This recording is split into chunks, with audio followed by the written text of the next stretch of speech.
Projekat Naše selo započeli smo 2018. godine sa željom da pomognemo ruralnim područjima u razvoju. Primetili smo da sve više mladih odlaze sa sela jer ne mogu da obezbede adekvatne prihode za sebe i za svoju porodicu i da stanovništvo koje ostaje sve teže živi. Zbog toga smo želeli da im pomognemo, pre svega u tome da njihovu proizvodnju učinimo mnogo profitabilnijom, a to tako što ćemo im preneti naše znanje. Da nije njih, ja možda bi posustao, ne bi mogao da izdržim sve ovo. Sad kako je došla Delta, nama je mnogo lakše, pomažu nam stručno i na kraju krajeva su nam pomogli oko ovih kredita, gde smo malo ojačali sa sistema za navodnjavanje, sa ogradama, tako i sa repromaterijalom, normalna stvar. Kako da vam kažemo, veći su prinosi za nekih možda 20% nego što su bili i mi smo s tim zadovoljni. Dosta toga je naučeno od strane stručnjaka iz Delte i tako da zadovoljni smo sa svim tim. Mnogo toga se i promenilo. Znači, vidjeli smo neke stvari koje nismo znali do sada. Mi smo radili sve nekako na stari način, ali sad smo se malo modernizovali.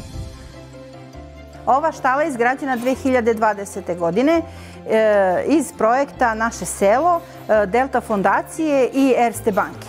Da nije bilo njih, ove štale ni danas ne bi postojale, zato što je ova štala bila moja jedna od sadašnjih ostvarenih želja. Ja sam maštala o tome davnih godina, ali evo da nije bilo njih, ovo se ne bi ostvarilo nikada. I ja se njima od srca zahvaljujem. I ja sam srećna što je ovaj objekat izgrađen i što moje životinje mogu da žive kao što žive evo danas. One su se ovde ponovo rodile. Ovo je škola Jovan Jovanović Zmaj, u stvari njen ogranak u Maloj Jasikovi.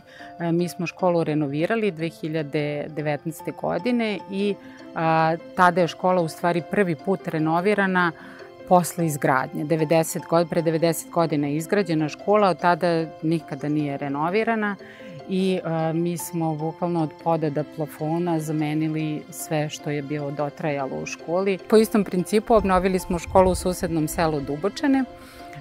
Nju pohađa 15 đaka od predškolskog uzrasta do 4. razreda osnovne škole.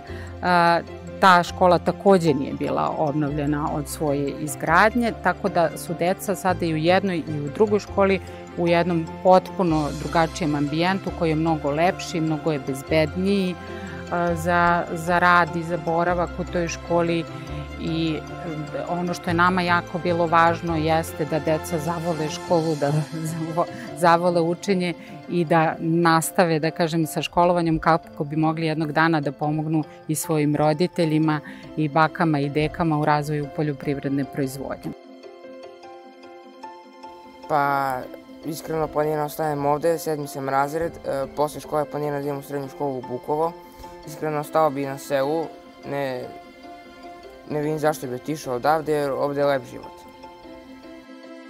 Toliko su nam objasnili da razumemo mi. Da razumemo mi kao seljaci šta to znači, da se ne plašiš, znači da počneš da radiš, da vidiš da je to dobro. Prvo smo išli u školu. Znači, prošle godine, preprošle godine,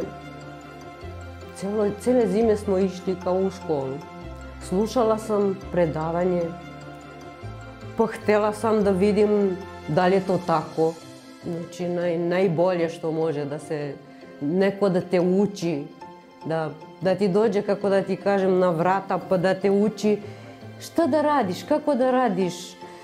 Ovi ljudi su neverovatni.